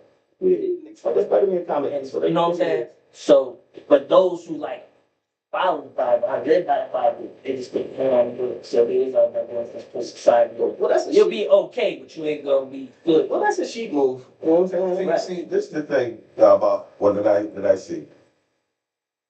I had to get to a place where I was comfortable questioning everything. Right. Because you should question everything. And I believe there are a lot of scare tactics when it comes to religion. But I'm at a point now where I'm very comfortable questioning any and everything. I don't believe I don't believe anything 100%. I believe every book that was ever written, whether it be the Bible, whether it be the Quran, whether it be the Torah, whether it be and I practiced some more. Even when I was in jail, I practiced Islam. I studied Islam. I even know so I could even speak some stuff in Arabic, you know. Watch this. But Facts only. That's how you live, right? You know, I'm a consistent liar. He's a liar for sure. Yeah, love to lie to my shit. I'm sorry. He gets off on it. Well, do you want me to lie to you or tell you the truth? Am I lying to you now? No, I'm talking about how do you live? Do you live by facts only, or do you live by just Nah, there's a lot of great lines. how you live by facts only? I'm a fat guy. Wait, but and what was this? I didn't. Let's just facts. Question. I would say I live by knowledge, what I know. Right. And And if you don't know, you question everything. Right? absolutely. That's what I'm saying. I question everything. So you live by basically, I'm gonna go with what I know, and then if I don't know, I'm gonna question it. And if Absolutely. I don't like what I get, I ain't messing with it. I'm not following. Well, I'm with that. That's facts only. That's facts only. I had to retrain Me personally. I'm saying, Corey, I had to retrain myself. You know, growing up as a Christian, you know, mother bringing me to church. Baby, you gonna bring your ass to church, baby. You know, I used to think I was the youngest. So I used to be like, Mom, why I gotta go to church? His mother ain't had to go. My other sister ain't had to go. My little sister. And I'm like, why I gotta go to church? Daddy ain't going to church. Back because he a heathen. My father be sitting on the couch with a Budweiser and a drink, passed out, and I had to go to church. And I never understood it. I said, well, how come all these people broke? and the pastor's begging for money every day. You know, and I've had so many experiences where I went to church and just to go visit, trying to search for God. And I believe that's why a lot of people are turning away from the church, is because they go in and they put all this hope that God is going to bless me, God's going to help me, you know, and they pay their tithes and they pay their offering, and then nothing happens. Yes. And then I believe that's what turns people away from the church, which is why I believe the church is dead. That's why most of the Catholic, if you go to a Catholic church, there's nobody there, but they have siphoned so much money over the years. Think about the Vatican and all the books and the secrets they have in the Vatican and all the money the Vatican has. It's because of all those years attacking people and lying to people and misleading people. No, not only that. I'm just calling a spade a spade. You don't know where the church get their money from? The congregation. And on top of that, they get to raise all the money as possible and don't pay any taxes on it. It's We're almost there. We're almost there. It's the perfect. Church get federal grants. It's the perfect thing. Church is Matter of fact, we should all open up a church right now. Call it the Church of Truth and take. Hey, Hey, it's a church. I don't wanna say you're late, but And then they're trying I already got a thing going on. Sometimes, Just give me a moment. We see See you you. at 40, I'll let you know. Well, maybe, I'll let maybe you know. you might need to call me, I'll let man. you know from Nevada what it's looking like. I'm a good speaker. Listen, hallelujah, I shut up. Listen, hey, I'm a good speaker. So it's gonna be all about love, brother. Hey. Don't even worry about it. Hey, you know what's funny? I'm a good speaker. Wait. Hold on.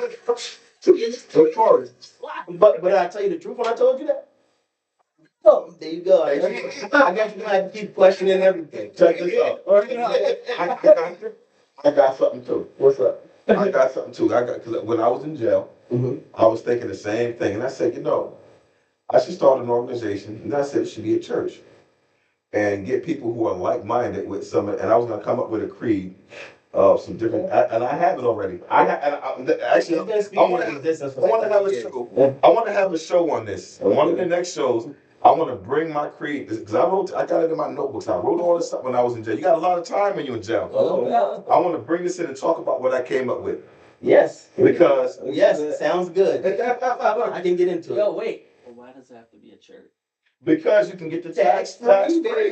baby. Tax about free. the money. Yeah. Hey, and we're not doing nothing illegal. It's I know that. totally legal. What? Nothing But illegal. wait. Perfectly legal. But wait. It has to be called church. No, it's a religious organization. It's gonna be about A love. religious organization I like that. That's all I know. it can be classified under the IRS as a 501c, a nonprofit organization, and they can take. Talking that Listen, talk. I was an accountant. I got a degree in accounting. Yeah, we about to go into business. I ain't gonna lie. You can raise as much money as possible and pay zero taxes on it. I've been And doing then, that. and if you're the pastor, wait a minute, and if you're the pastor or the speaker or you work for the church, guess what? The church, the organization can pay for your living expenses, can pay for your home, can pay for your car. Trav, I'm ready. You They- reaching to the pastor right now. Your I'm ready to go. the religious organization can pay for everything. And once you get a following and people, contribute to the organization, you operate, you buy things, you pay no taxes. Now here's the clown. Now there ain't no problem with No that. problem. Don't Don't bring that negativity in here. Nah, I ain't bringing the negativity. I'm bringing the realness. Cause my mom's going through it right now. Here. When did you start doing for the people that started? Incidentally. But, I'm gonna come in and say, the same thing that pastors do in the churches now, you make the people feel good, you tell them what they do. Chicken and spaghetti on Sunday. Hey, Say, But it's not. hey, no, but see, that's not the real hook. I think the real hook when we go off the air. no, seriously. For sure, he's already cooking and all that. This is what it is. At the organization, I'm not gonna call it a church. It's all about promoting good living and positivity. It's all about living life right and living life with purpose and determination. And it's about having positive energy in all things. And it's about revoking negative thought and replacing negative thoughts with this is just a little bit. It's about revoking all negative thoughts and replacing negative thoughts with positive thoughts. So that you can receive so that you can receive positive outcomes in life. That's what it's all about, positivity and manifestation is not. Manifestation can happen anywhere. It doesn't have. So in my organization, we're gonna focus on manifestation and believing in R. our organization. I ain't got no problem, brother. I like to hear. That- Be on to something. So that's what I got. I'm giving you a little blip of what I got written down. I can't remember all of it, but it's all about positivity and creating a good life. And the other thing is, I'm gonna teach financial literacy classes here. I'm gonna teach financial literacy. I'm gonna teach people how to make sure they get their credit right. So it's not gonna be like a church traditional. Right. This organization is gonna help people get their credit right. Show people how to be homeowners. Show people how to start their businesses. So and when we go to service, the service is gonna have a specific topic based on a survey received from the congregation as to what they want to learn about, and that's how we do it. All that plus polygamy. Lock. Oh, what? It's reflected. We're in there. They got problems. Yeah, I'm a therapist, and oh, come see me. I'm good. I got a therapist. Be right in the mirror with him. we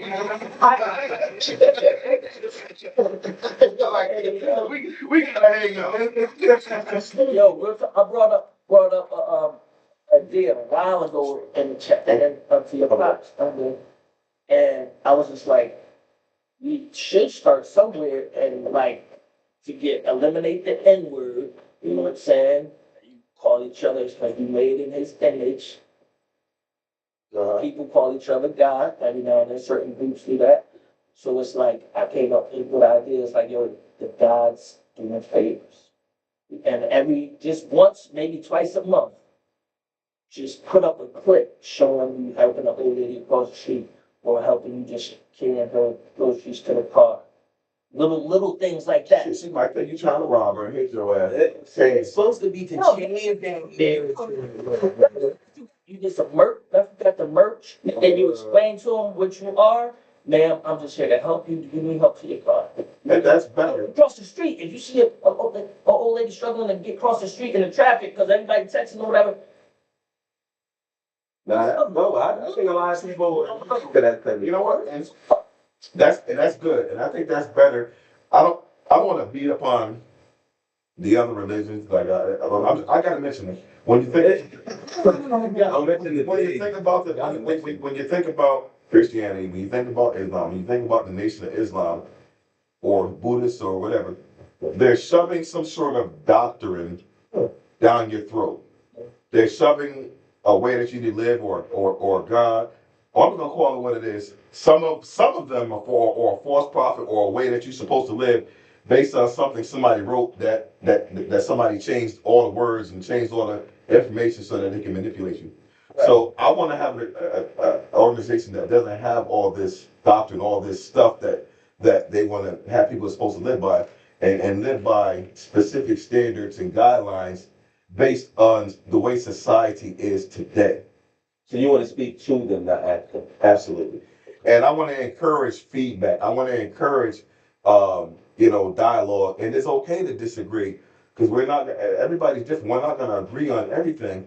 But that's my organization, that's what it's going to be. And I believe it's going to be highly successful. right? And, since you said you like it, I believe it's going to be highly I was just, successful. I was just Yes. saying, whatever group you have, whatever group you decide to do, they should feel like they're getting something, not just learning. Because some people are simple-minded, where they want to be like, I donate all this money and I don't get nothing in return. Well, hold on, we got to say. You said financial literacy. Financial literacy. Yeah, I said, not just learning. Some people are But simple-minded, not they just need to see that. something Not just physical. that. Look, my thing is, We'll give One- Ninja toys. no, it's a meditation session. So we may have like in church, some people go and they go to church. What I was gonna have was a group meditation session where today the meditation session is about prosperity and growth, or it's about bringing peace. So has anybody gone through a tough time in life where they lost someone? I lost my mother recently, or this person lost that person. So today our focus is on healing. We're gonna have a meditational healing today where we focus on positive thoughts and positive memories of the people that we lost in the past. And then the next day might be a theme on something else. Oh, this theme is gonna be on having children that do certain things. And then one day we may not have a meditation session. We may have a workshop. Hey, we got some speakers coming in to do a training for job training for anybody that needs job training, and then have different breakout sessions. So it ain't gonna be like it's actually gonna be an organization that's designed to help your life, not siphon from you.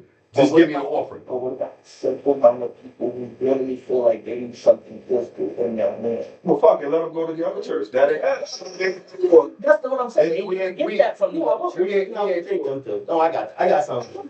You understand what I'm saying? It's entertainment for them. Don't worry about that. So, like you said, he went to church and seen all these people. All these people broke. All these people, They got nothing to show. All the religions but like niggas somebody's just behind on their bill or something, or somebody about to get put off their house or whatever. You never see the church put up a collection and pay that bill. immediately. Like, I don't want to take too much time.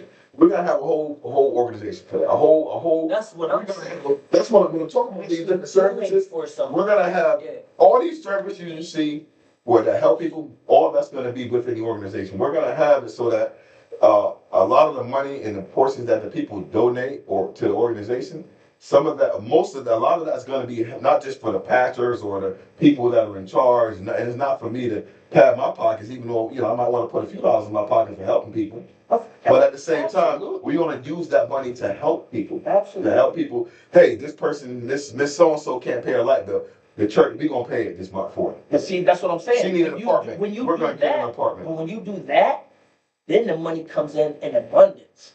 It's like positive karma.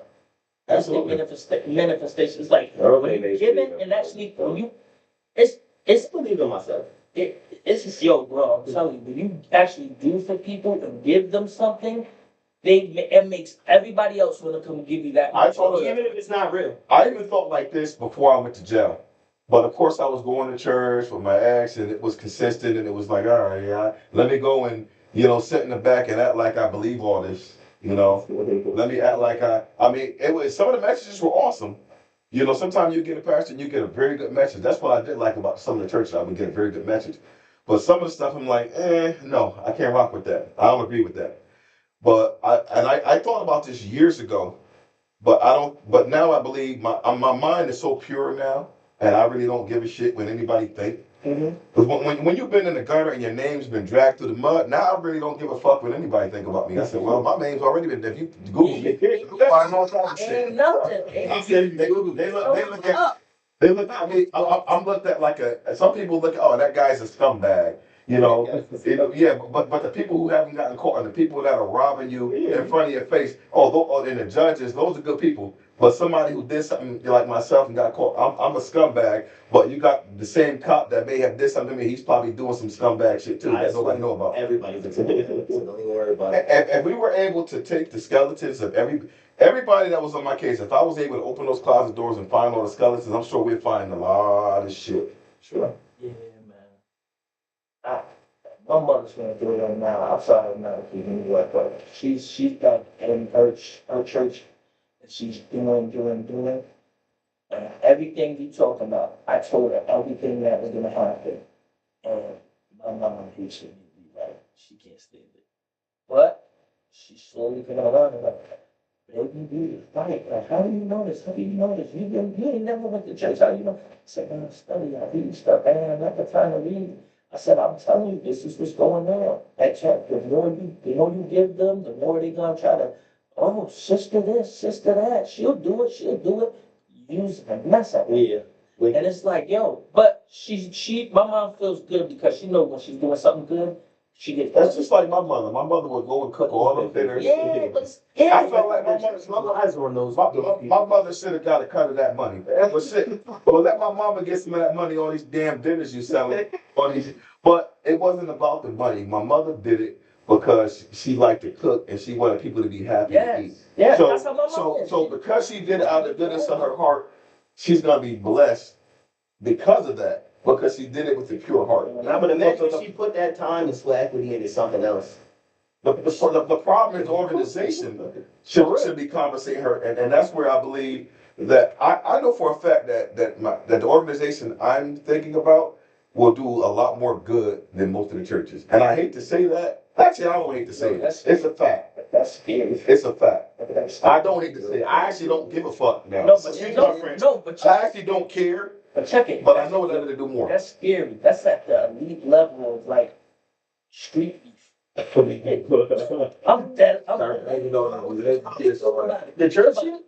But if you hear the church and now their pockets start getting small, nah, you just inheriting beef. Yeah, on your ass. That's what I'm saying. Sure. Now at this point, when you doing this, you think the process wasn't killing the cat? when you doing that much good, for people, you gotta move in a certain. You gotta have security. You gotta have. You know what I'm saying? I'm serious, bro. I got a question. So to transition the conversation to fatherhood, when it comes to religion, how do you pass these views on to your children, or do you let them figure it out on their own? For me personally, I want my kids to figure these things out on their own. I don't want to steer them like I've been steered.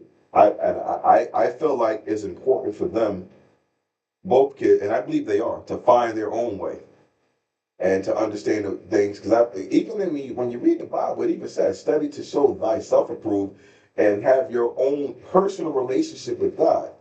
So even though the Bible has a lot of stuff in it that shouldn't be in there are some things in there that I believe was genuine, and I believe the people who wrote some of the stuff is genuine. Because I believe that you need to have your own personal relationship.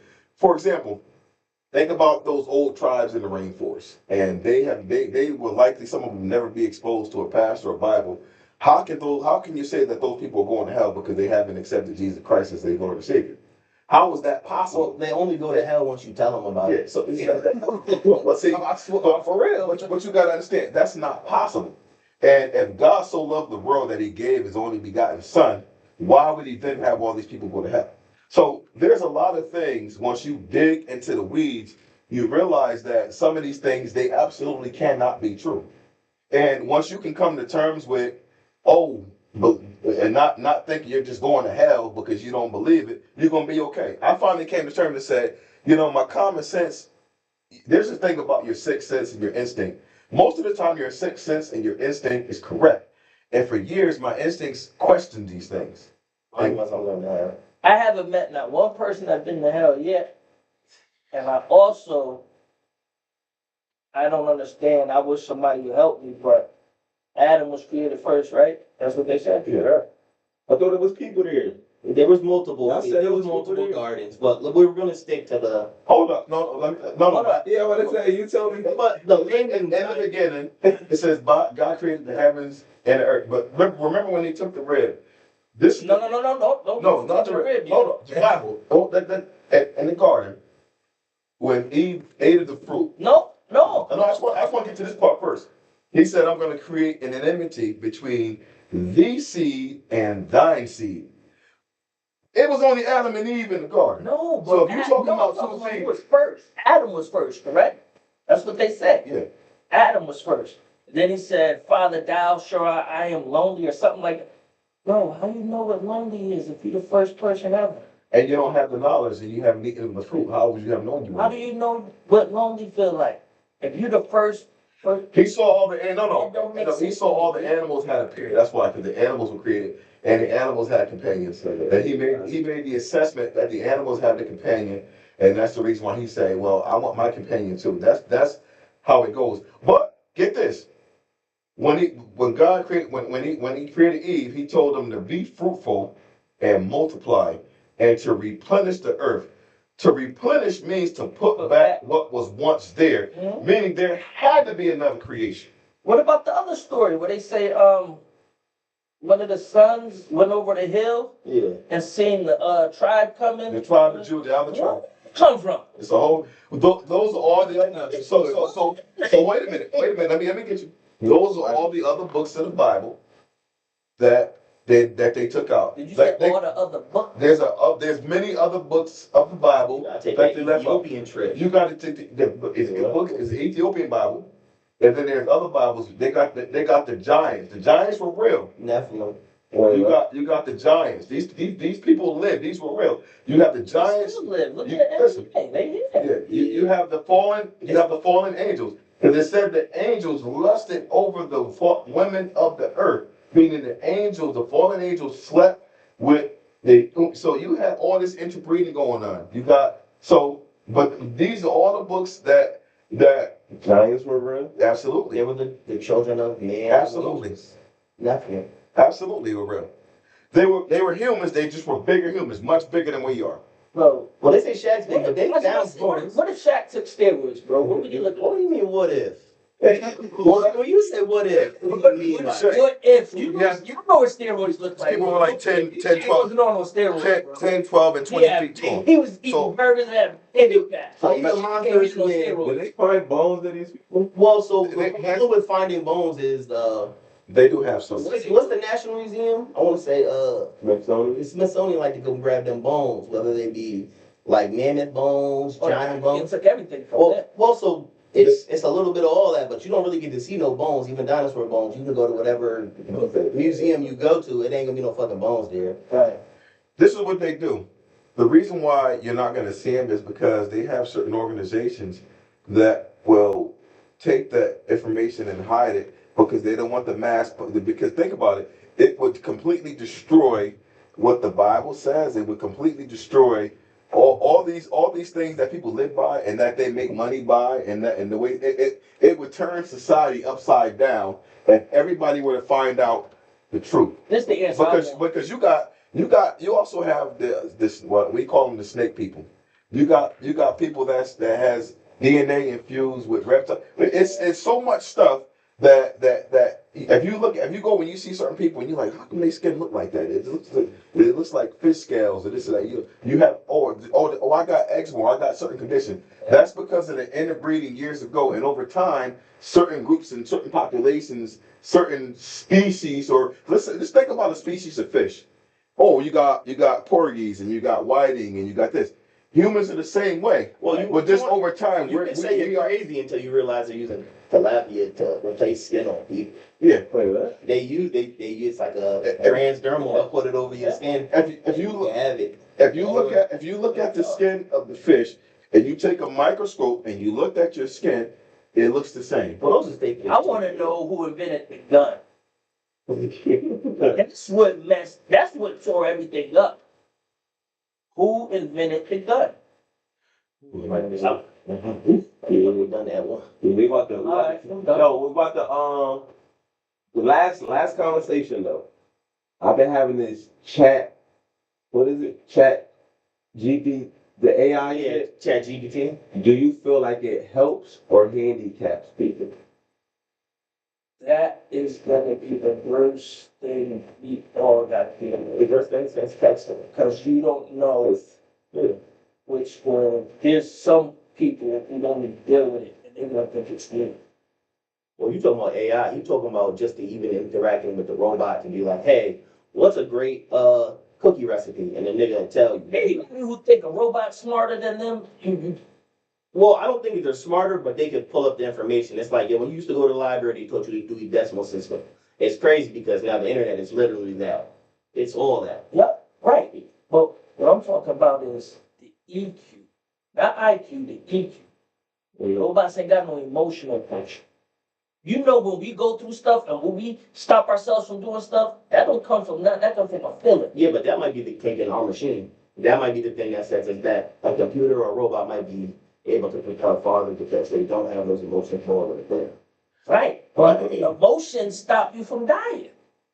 Well, also, you know, It does. The only thing that stops you from Well, dying. and also you I can believe- kill yourself with emotions too. Right. And it can kill you You too. can. But I- these robots, they ain't got no emotions. So if everybody's Efficiency, though. listening to that, and yes, I know the information comes faster, I know it comes quicker, but they can't, you can't say, feel me? You can't. Until they do.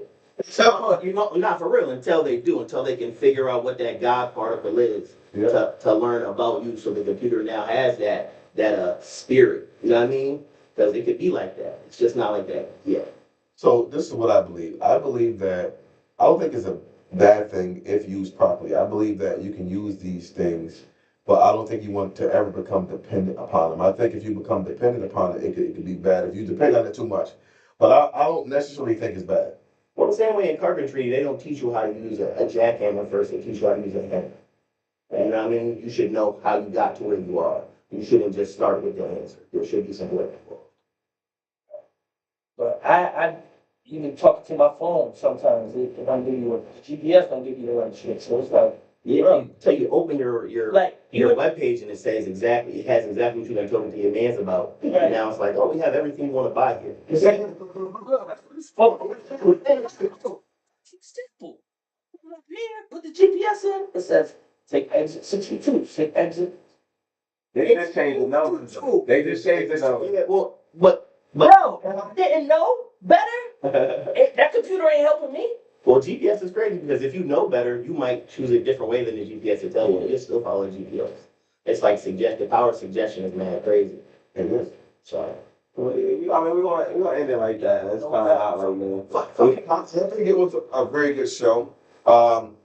I hope everybody enjoyed my honest opinions regarding my incarceration.